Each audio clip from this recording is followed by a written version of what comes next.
Susan and Okay. So I have started the recording. So good evening, everybody. Tonight is actually our first anniversary of the debut of these history chats, and we appreciate it and thank everybody who has tuned in each month. I'm Donna Schneider, president of the Prince George's County Historical Society. A couple of housekeeping rules. We are recording tonight's history chat, so please mute your microphone. If you have any questions, please put them in the chat box and they will be answered at the end of this conversation. Now it is my pleasure to introduce tonight's history chat guest, Elizabeth M. Hewlett, chairman of the Prince George's County Planning Board and the Maryland National Capital Park and Planning Commission. She will be having a wide-ranging and free-flowing conversation with John Peter Thompson, chairman of the Prince George's County Historic Preservation Commission, about history and preservation, culture and heritage. They will talk about when she first became active in the county and what has changed and what has stayed the same. She will also discuss the importance of the programs offered by the county's Parks Department and its historic sites. The tables may even turn with Betty asking John Peter a few questions. Ms. Hewlett is the first African-American and the first woman to serve as planning board chair. She functions as chief executive officer for Maryland National Capital Park and Planning Commission in Prince George's County. M-NCPPC provides land use planning for the county, including reviewing development applications, and administers a national award-winning parks and recreation program. And I'm sure Ms. Hewlett will say we just won a 6 gold medal for those for our parks and recreation program. As chairman, she manages public quasi-judicial hearings on land use matters, ruling on and or recommending approval or disapproval of all development projects in the county, and rendering decisions on cases ranging from small subdivisions to large mixed-use developments. She also maintains oversight of an agency that provides community planning services, regulates development, and affords first-class park and recreation programs for nearly 2 million residents of Prince George's and Montgomery counties. Additionally, Betty is an accomplished attorney, mentor, writer, and a prolific servant to the public interest. She has been recognized throughout the region for her community service and professional achievements, which are many.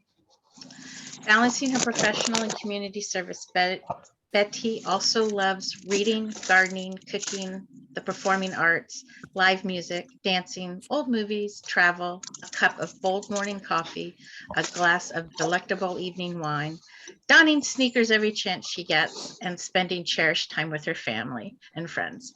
So now I will turn it over to John Peter and Betty. Thank you very much, Donna. Donna, who can't hear us. Good night, Donna. Hi, Donna. I'm really pleased and excited, as you can tell, to have Betty here with me tonight and with all of you. I met Betty over 25 years ago. I used to have a Rolodex. I think I still do. And right at the top of the Rolodex is my go-to number. Go to Betty for help, guidance, direction, and sometimes a nudge. For 25 years, I depend on my friendship, my knowledge, and most importantly, on her expertise and her ability and knowledge of the county to guide whatever it is that I'm up to. And so I am really delighted tonight, Betty, to have you here.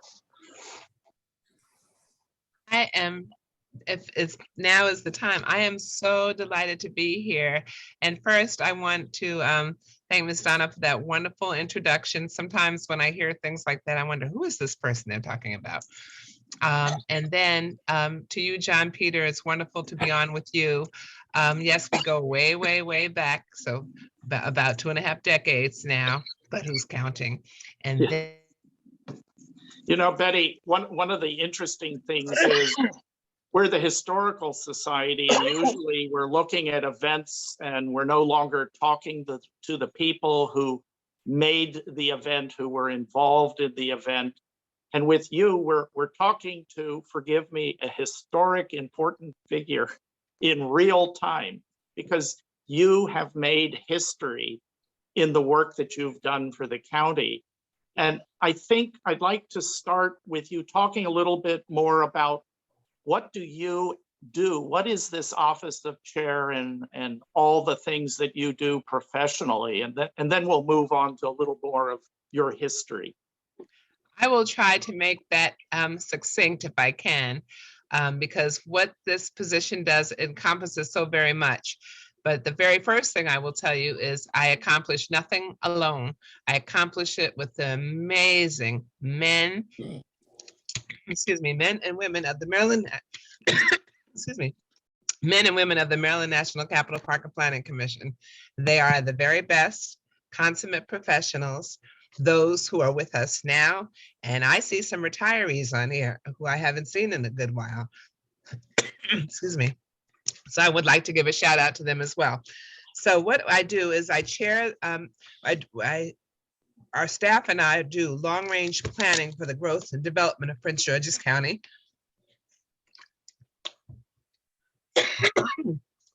See, John, you got me choked up.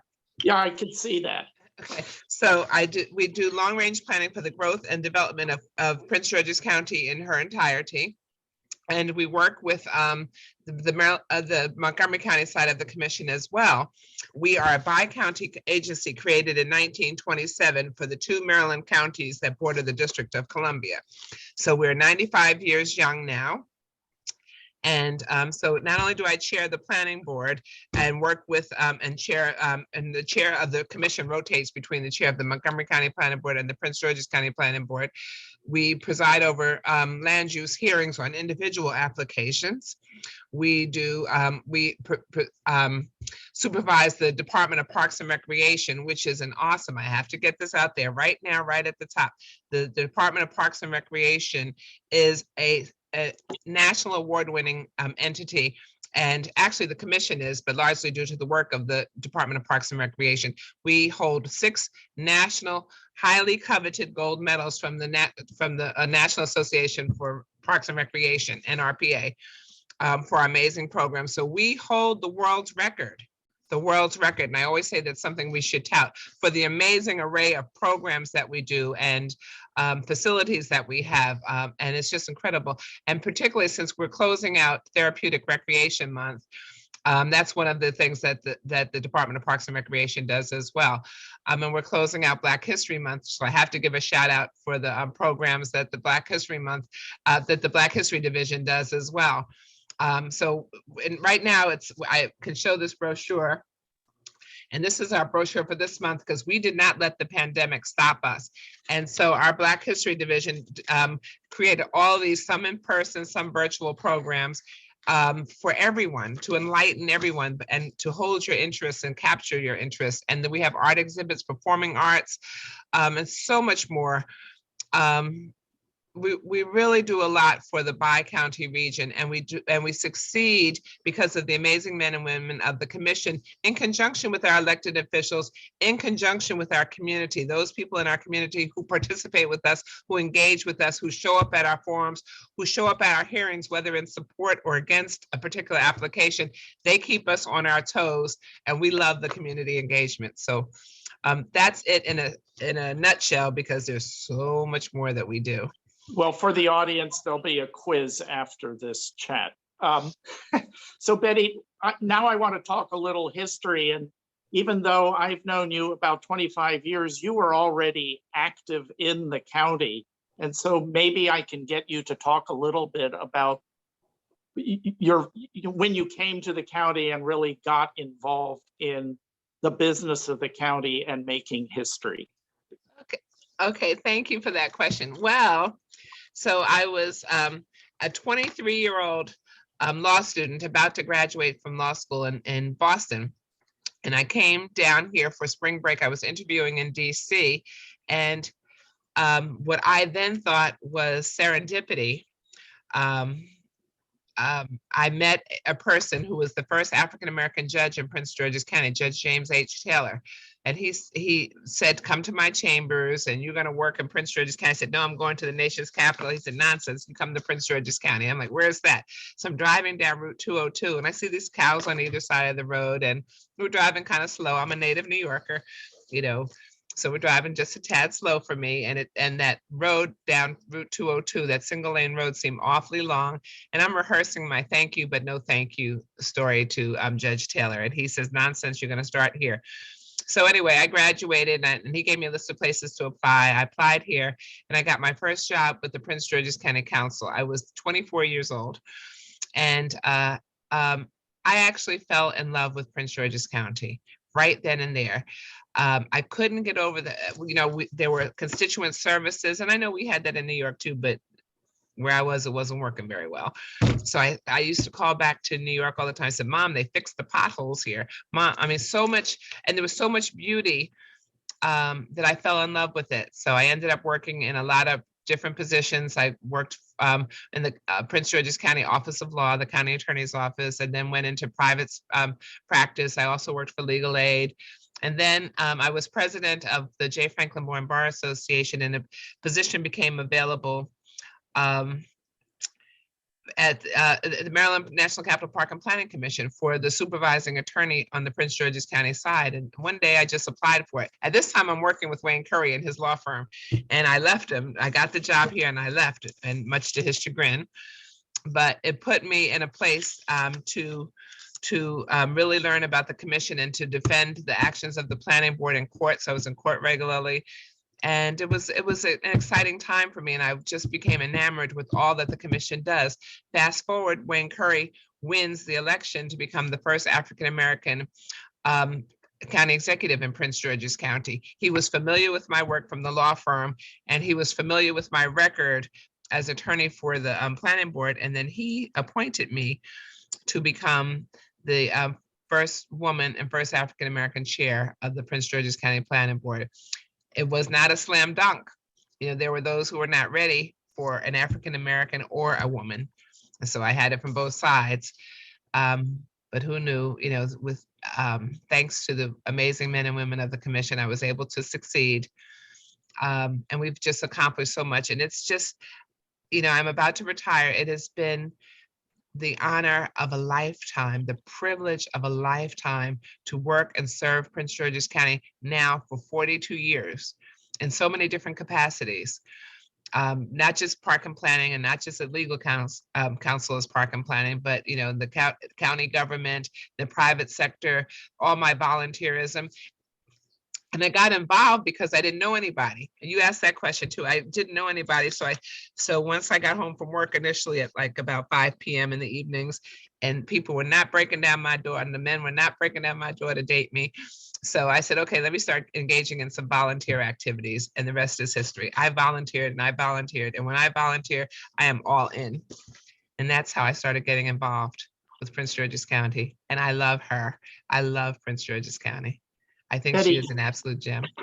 Betty, you mentioned coming down 02 and the cows, and you know, I've been here since 1959, 1960, and indeed there were cows, folks.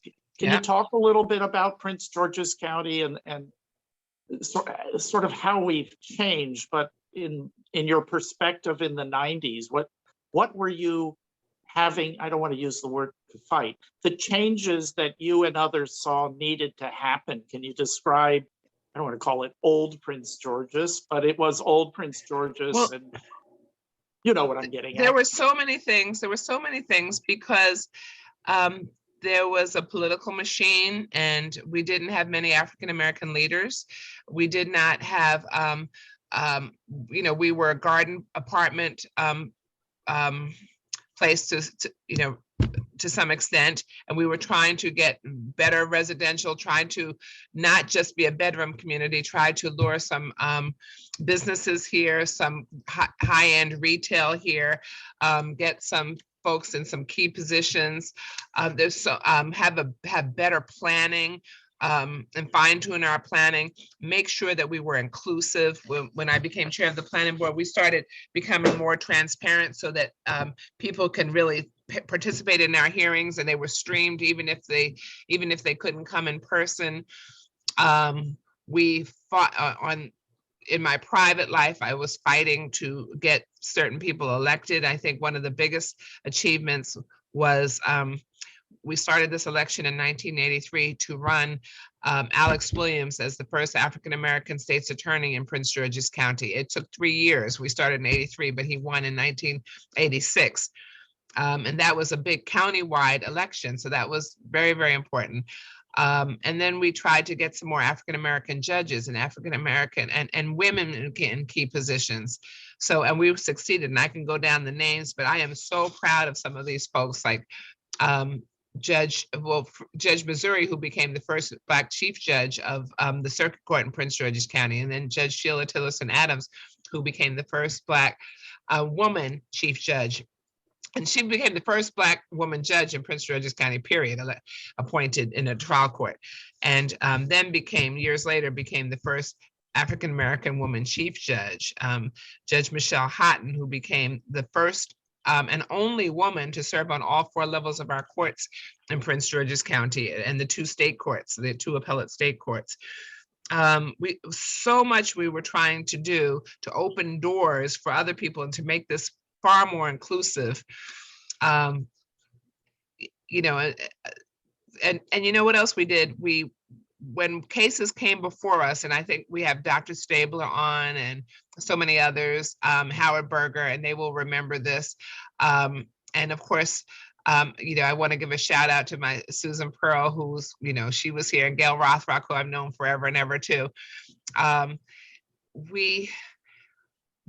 When applications came before us for approval and whatnot, and when there was a historic site there, and it was always the big house that they said, oh, we got to preserve this big house, we got to preserve the facade, we got to preserve, you know, we got to do a phase 1 archaeological study to check and to make sure that there are no artifacts and make sure we preserve whatever artifacts are there. And if there were some, then we go to a phase 2 archaeological study. But we were like, what about the enslaved people that lived on this plantation and who may not have had grave markings, who had some kind of little dinky quarters, but they were human beings too, and we need to preserve that history. We need to tell that story. We need to find those artifacts, and we need to celebrate every daggone body in Prince George's County. And that's when we started focusing on truth-telling and making sure the story was inclusive. And as a commission, you know, one of the blessings that we have is that we have the planning department and we have the Department of Parks and Recreation, and combined they create a synergy. One enhances the other. So, and it has worked and inured to our benefit tremendously. So I really have to give a shout out to all of them, because each one contributes to the whole. Parks and Recreation have started our Black History Month programs in 1982. So we are now celebrating 40 years. It's more than a month. That's what it's called the theme this year. Celebrating Black History Month 2022, more than a month, celebrating 40 years. And so that was a big thing. And each year it has been fine-tuned. And we have had the most amazing speakers over many, many years, and the most amazing, engaging panelists and programs. We started doing the Juneteenth Festival maybe 15 years ago, which is wonderful. And a lot of people, some people don't know what Juneteenth is, but it's a portmanteau of June and 19 becoming Juneteenth, you know, like then Brangelina way back when, and when Brad and Angelina were hooked up, or Smog, you know, smoke and fog, you know, it was a portmanteau. And that was when the Union Army went down to Galveston, Texas, to let the enslaved people there know that they had been literally freed by the Emancipation Proclamation 2.5 years earlier. They did not know they had been freed. And no one was going to tell them, because why not? They got their free labor. So so when they learned they had been freed, it was a huge celebration, which we continue to tell the story about Juneteenth, so that people know what happened, and you know, continue that tradition. You know, so many things that I've seen just to get our voters out to vote. we celebrate everybody. We have this amazing diversity council at the Maryland National Capital Park and Planning Commission. It is awesome, and each year it gets better and better. And we focus on diversity, equity, and inclusion, which is so important. And we walk the walk. We don't just talk the talk. So that's so very important. And we make sure we have not just Black History Month programs, but Asian American Pacific Islander programs, month-long programs, Hispanic programs, the Hispanic Festival that takes place every year and usually draws pre-COVID at least 15,000 people. We have the American Indian Village that we put in Croom, Upper Marlboro. It's just incredible. We have the Black Aviators tour coming up. We have the, so many things that we do to make sure that history is told and in a fun and engaging way, and it's open for all residents. And I'm a native New Yorker, so I talk fast and I talk a lot, and I am very enthusiastic. So bear with me, because the team does so much. And they provide so much for our near 1 million residents in Prince George's County and near 2 million in our bi-county. And that doesn't even include the guests and visitors. So I've seen a lot of changes, and I've seen a lot of development. We've got more higher end, not everything we want, but more higher end retail. We have Whole Foods, we have Lidl's, we have so many others, Wegmans, our first Wegmans.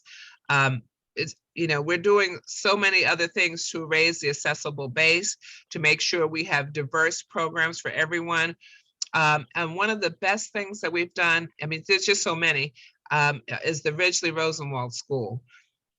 I don't know how many know about the Rosenwald schools, but the commission purchased the Ridgely Rosenwald schools along with the teamwork. There are a lot of other people who contributed to the finances.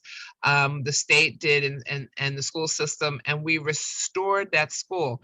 But a Rosenwald school was something that was envisioned by Julius Rosenwald, who worked his way up to become, he was a salesman who worked his way up to become president of Sears Roebuck. And he was Jewish, and he was the victim of discrimination himself, and he saw it all throughout the rural South. And he made a killing, and he said, you know what, I'm going to help build better African-American schools, or schools for African-American youth. But it's got to be a team effort. So I will give money, but maybe you give the land, or you give the labor, or we all work to actually build the school. And there were 27 of them in Prince George's County. In this particular case, the Ridgely family donated the land for the Ridgely Rosenwald School. And the school was built in conjunction as a partnership with Booker T. Washington, also Julius Rosenwald and Booker T. Washington. And they built this 2-house school, which became a 3-house school for African Americans, and right off of Central Avenue. That was in 1927. It closed in 1954 after the Brown versus Board of Education case, which purportedly brought an end to segregated facilities in education, but it took a long time to come to fruition.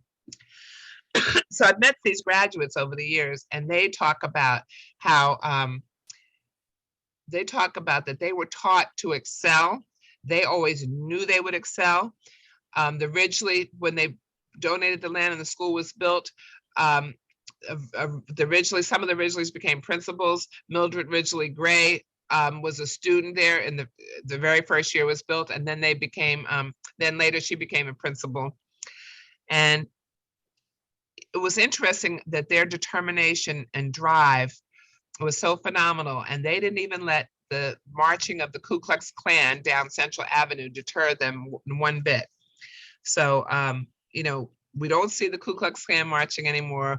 We see, there are other things going on, but, I've just seen a lot, and I can tell you so much more, but I guess I could better let you get another question in at this point. Oh, no, I'm engrossed. And in case our audience hasn't figured out why I call Betty when I have a problem, I call Betty, and then the person at the other end of my problem gets this. Well, enthusiasm, determination, and Betty's one of the few people that can out-talk me because normally I'm hogging the airways. This is why you are so wonderful. I am fiercely determined. That's my background. My mother, many African-American families were multi-generational in the same household. And so my mom lived with her grandfather who had been born into slavery. And very often you have stories that are told, and just like Alex Haley mentioned about the griots in Roots, he talked about the griots, and maybe many of you may have, if you didn't read the book, maybe you saw the series. And griots are very, very important because half the time people couldn't read or write way back when. So the storytelling became so very important, and it's still important today to tell our story. And that's what our planning department is doing. That's what our diversity council is doing. That's what our Department of Parks and Recreation is doing.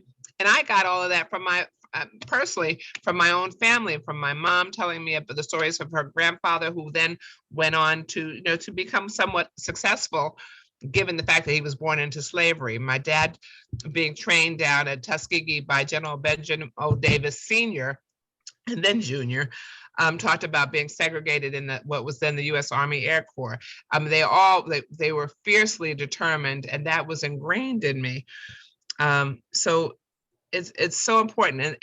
And one of the things I think is very, very important is, my great niece, who was 6 or 7 years old, and she heard people say, "Why bother to vote?" And she asked me this question, "Aunt Betty, why should I vote? Why are you bothering to go vote? You shouldn't have to go vote." I said, "Oh, heck no. I will always vote. Until I close my eyes, I plan to vote. And if I can't get there, I'm going to do my ballot." And I immediately made her go listen to the lyrics of Billie Holiday's "Strange Fruit." Oh, yeah. Yeah. And I thought that was so very important because it was written by Abel Meeropol, but she was the first one to record it. And it was so moving and so powerful, and such a tear jerker.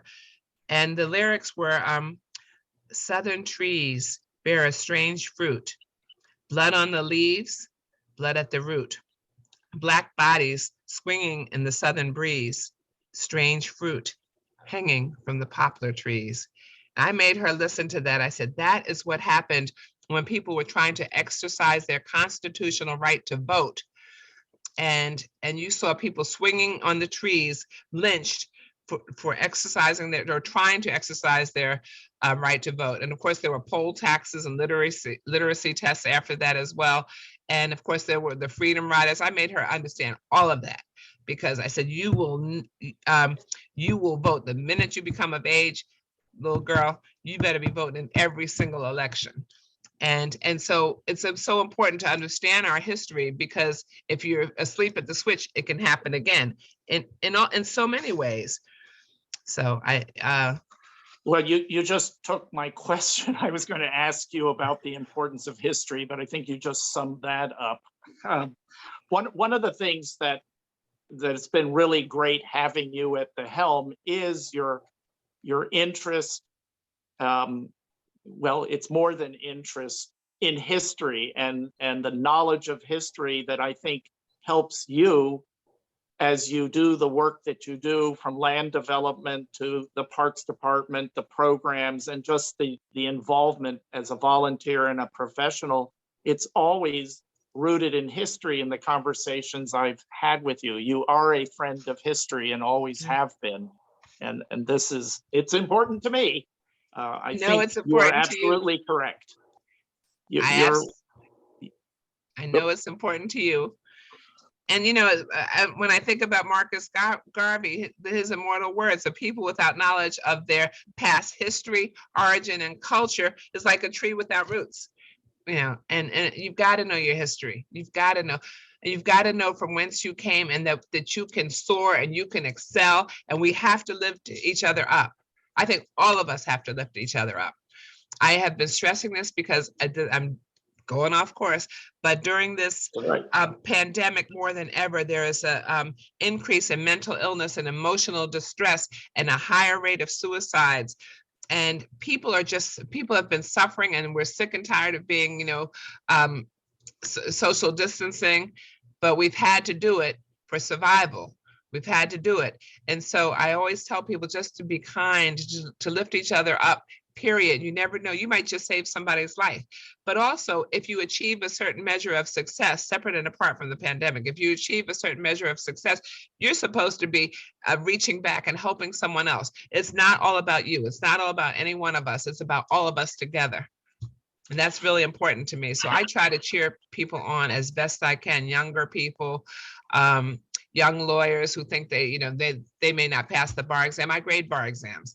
And it's important. If they don't pass, I make sure that they know that they can do this. You just keep at it. You keep at it. We are determined people. We are resilient, and we will get wherever it is that we need to go if you keep applying yourself and you keep believing in yourself. And it helps to have someone else who believes in you as well. So Betty, based on this period of history that you've been involved in making, and the changes you've seen, what do you see are, the challenges going forward for Prince George's County? And I'm talking about land use, development, history, education. It's open to you to go wherever you want with that general question. We haven't reached the promised land yet. No, we have not. It's, Wayne Curry called it he called Prince George's the land of milk and honey, but we haven't, we've come very, very far, but we can't rest on our laurels. There's still much to be done. First of all, while Prince George's County is a relatively affluent county, and most people are doing well, not everyone is doing well. So we have to look out for everyone. Really, there are people who are living in poverty. There are people who are homeless, and we really have to look out for everyone in Prince George's County. There's health disparity. I'm hoping that the new hospital, is still going through growing pains and whatnot, and we still need more physicians and nurses and what have you there. But I'm hoping that can help. We need fewer food deserts. We need equitable distribution of wealth. In land use, we need to find that perfect balance, which I think we've worked really hard to do. We need all types of housing, and we need the kind of housing some of us grew up with. I grew up with in New York, that is sort of multifamily housing. So that you can accommodate in-laws, so an accessory dwelling unit, accommodate in-laws or whomever else needs to live with you, because some housing is going to be too expensive for a single family. So maybe you have to have, your in-laws or some other relatives in there with you. So I think that's important. I think we need to higher end retail. I think we need more commercial businesses, but we have to find that balance with with preservation of our farmland. Our persons who are farmers and whatnot they've struggled tremendously. We have to have more community gardens and better nutrition for everybody, because that will cut down on the diabetes, the heart disease, and things of that nature. I got to give a plug to the commission for this, because, we have people in all sorts of positions, and some higher end salaries and some not so much. So some years ago, we eliminated the co-pays for meds pertaining for diabetes and for heart disease, a couple of things like that are regular that can take you out. And so we don't want anybody not taking their medicine because it's not within their budget. But there's so much with the school system. That's still a work in progress. There's a lot that needs to be done there. I want to talk about the Department of Parks and Recreation. I want to say we applaud youth sports. We work with our Boys and Girls Clubs all the time. We in Prince George's County, we give $372,000 to our Boys and Girls Clubs every year to promote athleticism. And we have had some amazing athletes that have come out of Prince George's County too. yeah, obviously Kevin Durant, and who never forgets us. He comes back and he's comfortable at his Seat Pleasant Community Center. So he comes back regularly. And spends time with the kids. He's got his foundation as well. And so many other, Dominic Dawes trained with us, obviously Sugar Ray Leonard and many others. But I want to point out to everyone that we have those 6 highly coveted national gold medals in Parks and Recreation for a reason. And that is because of the entire gamut of our recreation programs. I mean, and also for the job readiness programs that we have as well, such as, resume writing and robotics and PowerPoints and computer courses and so many other things. And then minorities drown at a much higher rate. So we have had Make a Splash program, and we have lifeguard training and so many other courses like that. And we have performing arts that are just phenomenal. You can go to certain jazz concerts at Montpelier. You can go to other types of performing arts venues such as Harmony Hall and Brentwood Arts Exchange and Public Playhouse. We have a partnership with Geico where they put on performances for kids. And I'm telling you, when you see these grade school children at the Geico performances, and we thank them for their annual grant, the kids are mesmerized. Where do you go to see a whole theater full of kids and you can hear a pin drop? They're mesmerized, and there are learning experiences for them. There's all the programs that we have for seniors, all the programs, we have, we're the #1 employer of, the #1 public employer of youth in Prince George's County. So those programs, and this is the guide. I invite every one of you to go online and, you can't see it when it's on virtual. Okay, so this is the guide to Parks and Recreation. I invite every one of you to go and look at this giant size guide or go online and explore all 55 pages of it, and you will see the whole gamut of recreation in Prince George's County. I still think there's so much to be done in the area of education. There's so much to be done, and park and planning can improve as well. We're not exempt from that, but we continue to strive towards that. I want to point out our therapeutic recreation programs that we have. They have soared. This is the closeout of Therapeutic Recreation Month. And so we have programs and facilities for persons with disabilities and for kids with disabilities. And they are wonderful. The programs are absolutely fabulous. So I want to make sure you know about them as well. But I invite you to go look at those. I'm looking at, Artura on here. She's a feisty somebody who will... so a very feisty somebody who promotes our Black History programs and all year long, and she just does a superb job. And I'm looking at everyone on here, and it's just been my honor to work with everyone. Stacy Hawkins, who's over there at Marietta, the home of Gabriel Duval. The Echoes of the Enslaved program is just wonderful because that's one of the many ways we tell our stories at these plantations. Because it's not all about the big house. So I'm going to be quiet for a second.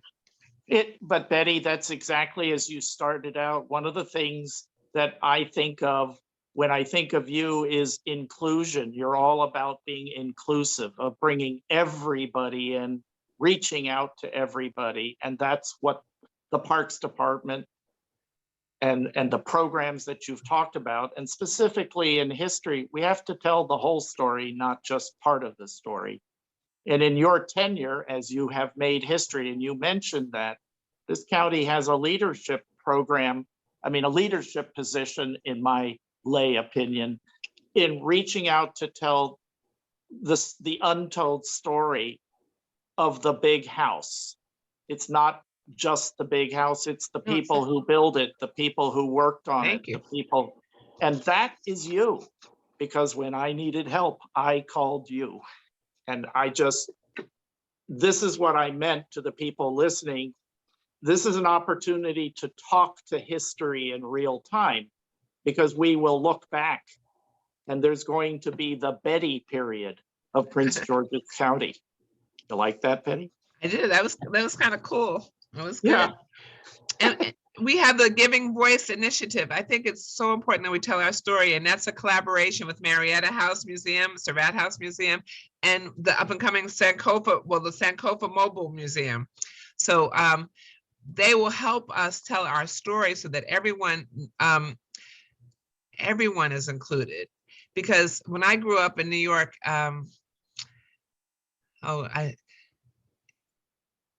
we didn't know everything, and we weren't in the history. We were written out of the history books, and I mean that's not just particular to me. That's particular to a lot of folks, and it was heartbreaking. And I remember I did a project for what was then Negro History Week. Obviously, that was started by Carter G. Woodson, and so we had to like cut up Jet magazines and Ebony magazines, because you could, and my mom and I were working on it. I was going to my mom for advice, and I saw that African Americans were really excelled in every genre. And I didn't know that from school. I had Dick and Jane books, and you didn't see anybody that looked like me or any other minority. And so back then I got this big poster board, and we were cutting out pictures, and I was telling my class what everyone did. And then we had to go back to the store to get more and more poster board. So I tell this story, and I said, Mom, what are we going to call it? And she said, how about the Ubiquitous Negro? And so, of course, I didn't know what that meant. So, of course, my parents were like, okay, go look it up. You had to go look up everything. So I looked up the word ubiquitous, which is something I use all the time now, because I realized that we were everywhere, and we had not told our story, or it was hard to tell our story. But I went back in front of my 4th grade class and told my story then, and I kept unfolding that poster board, and I tell everybody, I used to be short, but that day I told my story, I grew a whole foot, and that is when I became tall. It was pride. But it's just, I've just watched so much transpire in the 70s, and I stand on the shoulders of those people who came before me. They were on the vanguard. I mean, not just people in Prince George's County, but the Charles Hamilton Houstons, he was the architect of the dismantling of Jim Crow. He's the one who taught Thurgood Marshall. People like that. But then in Prince George's County, I mean, there were the Bonnie Joneses, the Hilda Pembertons, and the Dorothy Baileys, and the Gloria Lawless, and Cora Rice. Cora Rice sat me down when I was a young person and said, you have to give back. But that's what we were indoctrinated to do. So, as I prepare to depart from the commission, I tried to give my very, very best. And I hope I've inspired some to continue to give their very, very best to the resident, because the residents of Prince George's County deserve nothing less than that. And I stand on the shoulders of the retirees of the commission. And I'm looking at some of them right here now, like Susan Pearl, and I know Gail Rothrock's on too, the retirees. And those who, I've worked side by side with, it just all been amazing, including you, John Peter Thompson. Like we said, we met years and years ago, and when I do retire and finally get a nice little garden, I'm going to be calling you up for advice. And you're going to start with spring onions. I'm going to start with spring onions, which you said has to be before the first full moon in March, right? Well, if you get them in by St. Patrick's Day, you'll be all right. Okay, I'm good. Yeah. All right, you're good. Well, Betty, I've gotten through my questions, and usually this is where Donna sort of jumps back in because we might have questions, but maybe I will, since our great president and facilitator seems to have computer problems. Well, I partially solved. Ooh, sorry. And maybe they can put them in the chat too. I did partially solve my computer problems, but at the moment there are no questions. So if you guys want to continue chatting, feel excellent. free. All right. I didn't want to take up other people's attempts and desires to ask Betty questions.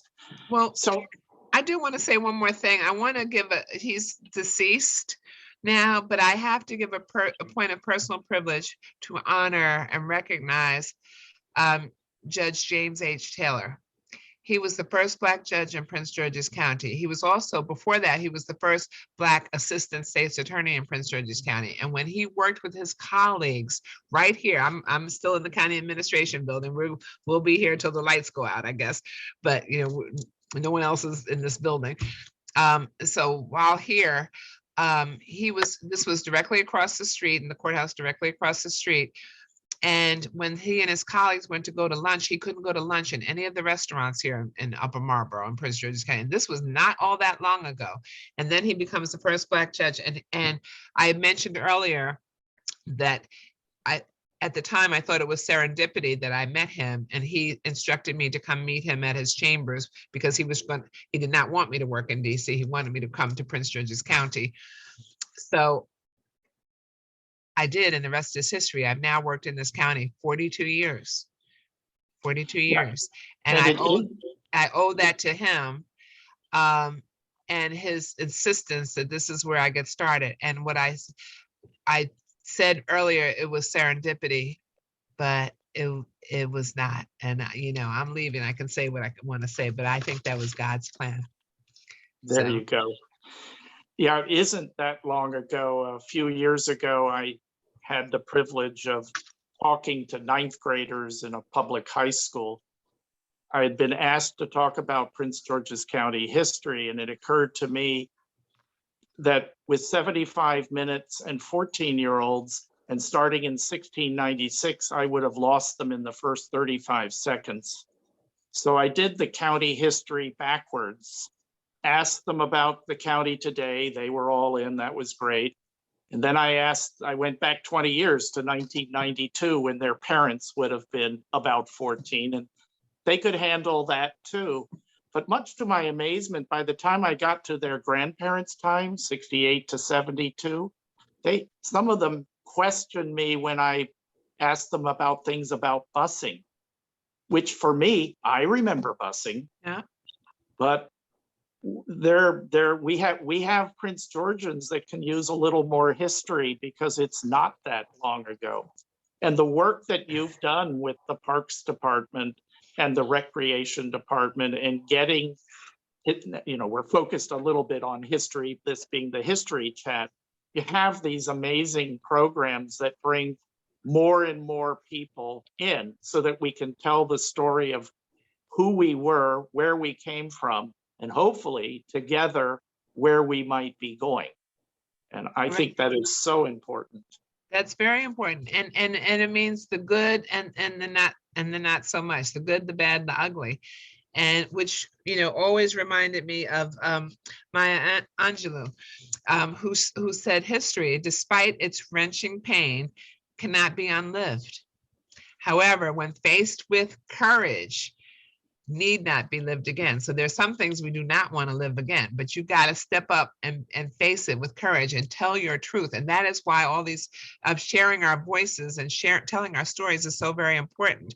And I think back on, I've been to bar mitzvahs and, you know, and hearing kids, young teens do the research about their heritage and about their history and about Jewish history, and to stand there with such pride and you know, it's so important because that helps guide their trajectory in the future.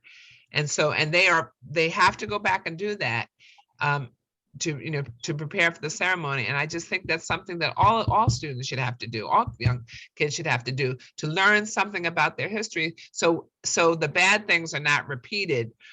So you know where you're going.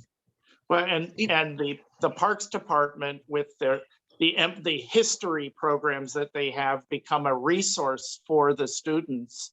Hopefully we get them there.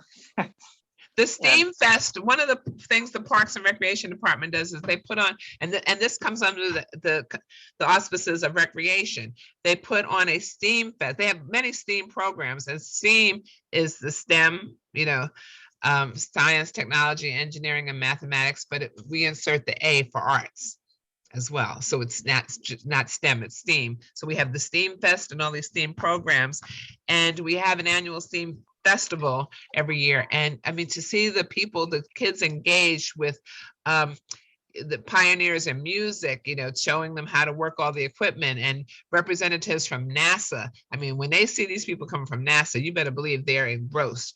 And that's wonderful. And so it encourages them to pursue courses and in that direction. And I just think that's, we don't ever want to lose that. And we want to keep working with our youth. And one of the things that I had the pleasure of participating in this summer was a program at the College Park Airport, which I hope everyone knows now is the oldest continuously operating airport in the world. So what we, by the way, the Tuskegee Airmen continue to meet there, but and Colonel McGee, I have a picture with him just from a couple of years ago, and he just died at age 102. He was one of the Tuskegee Airmen as well.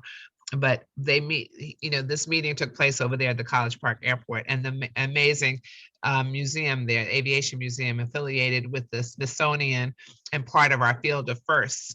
But this summer, I went there for a Latinas in Aviation Global Festival. It was the very first one. So we're sitting there and we wait. We knew they were coming in. They were coming in from all over the country. These women pilots flew in from all kinds. Most of them came by, these planes. A couple of them came in by helicopter. All Latinas, just beautiful. And then they step off the plane with their pumps, with their, nice attire and just beautifully coiffed hair. And the kids there were like, wow, if they can do this, I can do this. So it's wonderful to see. We have to, it's not just about telling, it's about showing and engaging our youth as well, because they're going to lead us. People like me are fading off into the sunset, not quite just yet, but they're going to be our leaders, and we have to work with them and give them every opportunity, encourage them every step of the way. No, I was going to bring up the College Park Airport when you brought up NASA, because Prince George's County was high tech before high tech was cool. Before there was a NASA, before we got to the moon, it's where the US government learned to fly. Correct. In Prince George's County. And sometimes I think people forget this. So Prince George's County, high tech before high tech was cool. Correct. Yeah, Correct. yeah, and we have so much, and of course, there's the Croom Airport. The Columbia Yeah. Airport and Croom. Yes, there was an African American owned airport. Yep. In the 1930s. Correct. See, that's one of the reasons I love John Peter Thompson. He knows his history as well. And I really, I really want to thank you. I know we're not quite done yet, but I have to take this opportunity to thank you for inviting me, and to thank the Historic Preservation Commission and all the commissioners and our fabulous staff that works with you for really providing, to doing their part to preserve our history. And one of the things that we do is somebody put the link. Omar put the link in there, the Latinas in Aviation. Let me tell you, Omar's doing a spectacular job too. He was in charge of the Echoes of the Enslaved. So anyway, I invite you to go to the chat so you can see the Latinas in Aviation. And then, Howard Berger, we have the folks who staff, one of the things that you do is, you make recommendations to us regarding the historic property grants. And that's really important because we have historic sites right here. It's privately owned historic homes. And then there are churches and other types of facilities too, who apply for these grants, and they have to meet certain criteria. But if they meet the criteria, we can help them preserve these facilities with our grant program. And we always take your recommendations to heart. They're very well thought out. And to date, we've distributed at least $4.8 million in Isn't that amazing? That's absolutely amazing. That everybody hear that? $4.8 million. This is a pretty unique program in the United States. Yes. Yep. So it was the Columbia Air Center, the first Black owned and operated airport in the country. That's exactly right.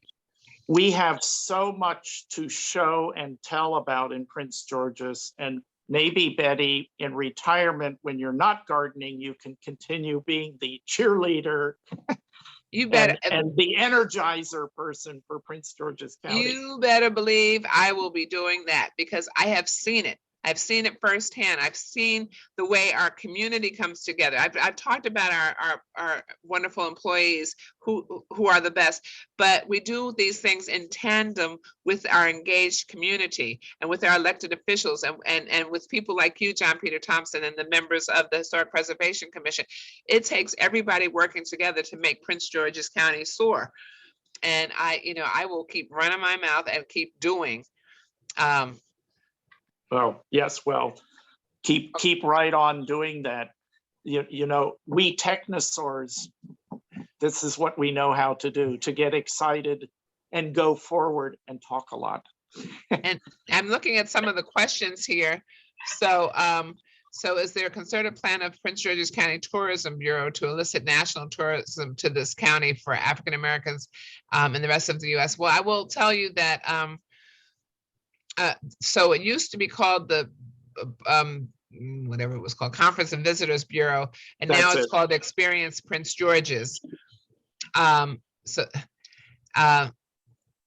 Experience Prince George's, and they are working very hard. Of course, you know, that changed when this county executive came in, and then of course we got hit with the pandemic. But I think we just hosted the National Association of Counties right here in Prince George's County.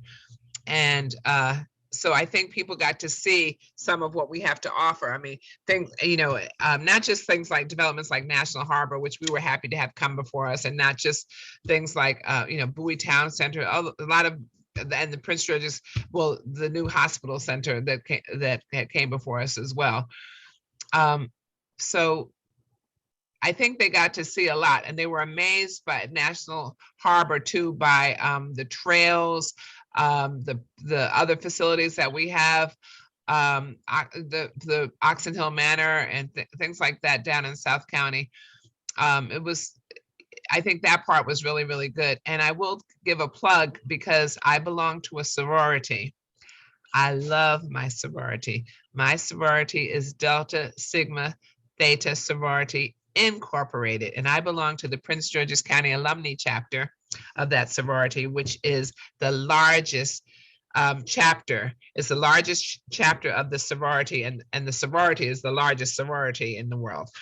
So we are hosting our regional conference right here in Prince George's County, and that's going to bring people from all over the country, but in countless other countries. We have chapters in Japan, we have chapters in all different parts of Africa and China and so many other places.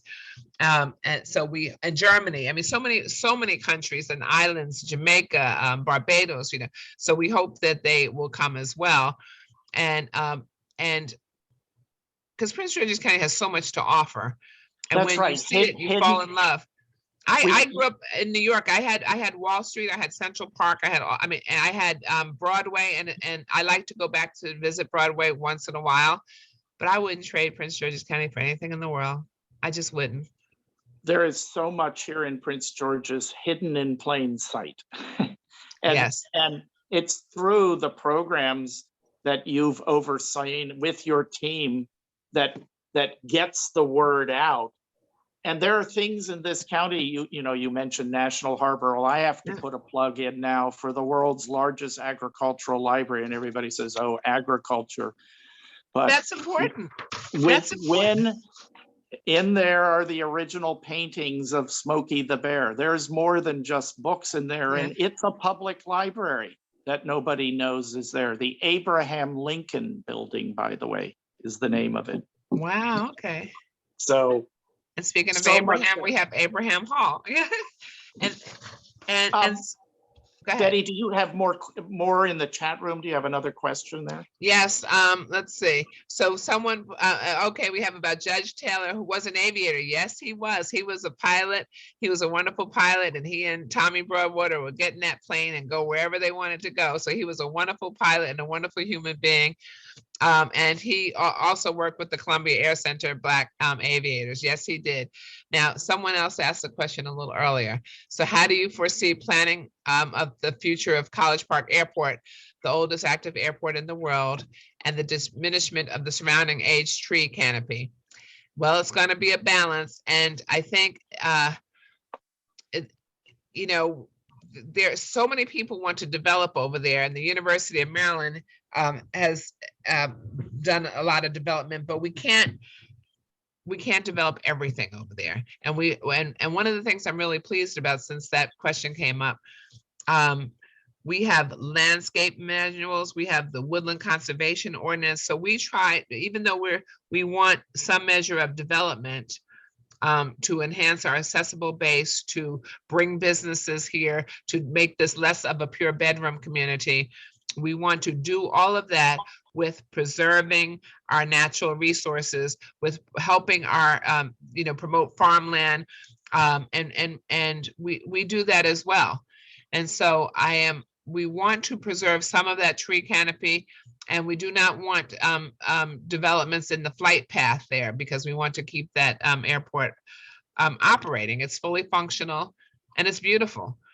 So it takes great balance. Yes?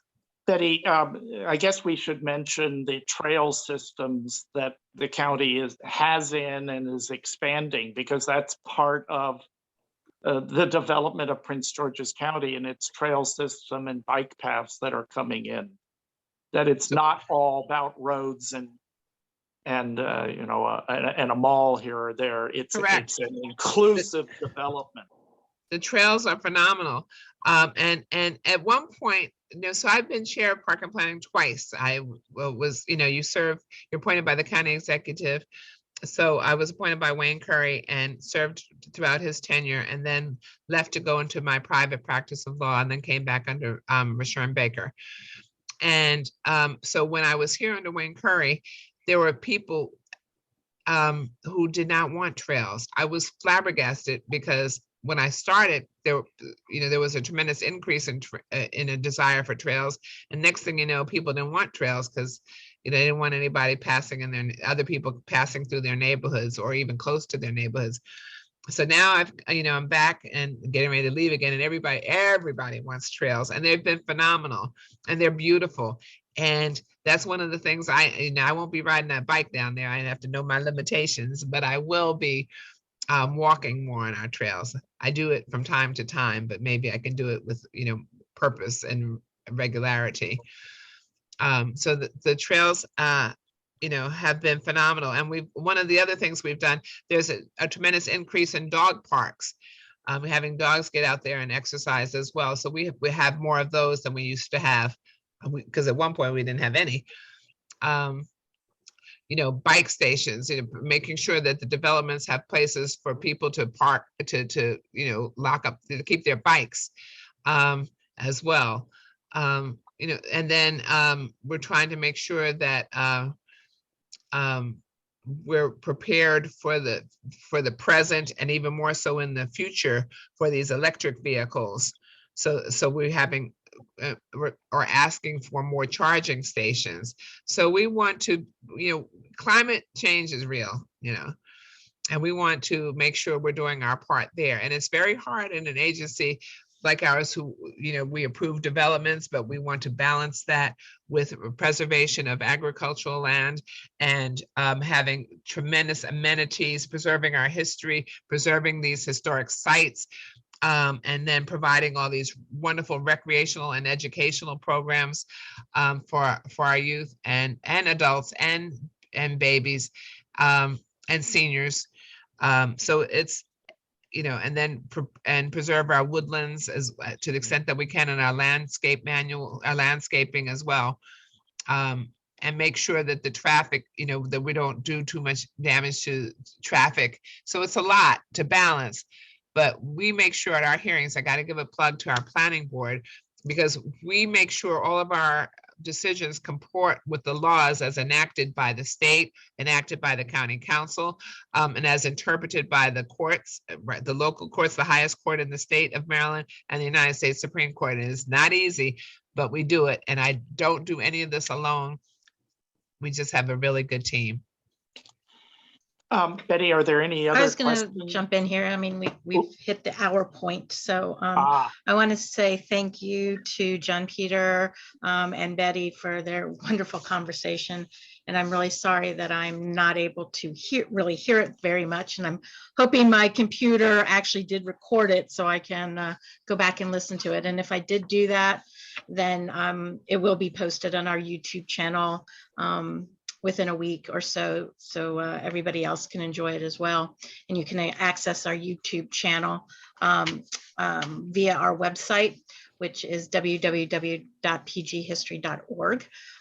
If you have any questions or any suggestions for future history chats, feel free to email us at your idea, also at info@pghistory.org.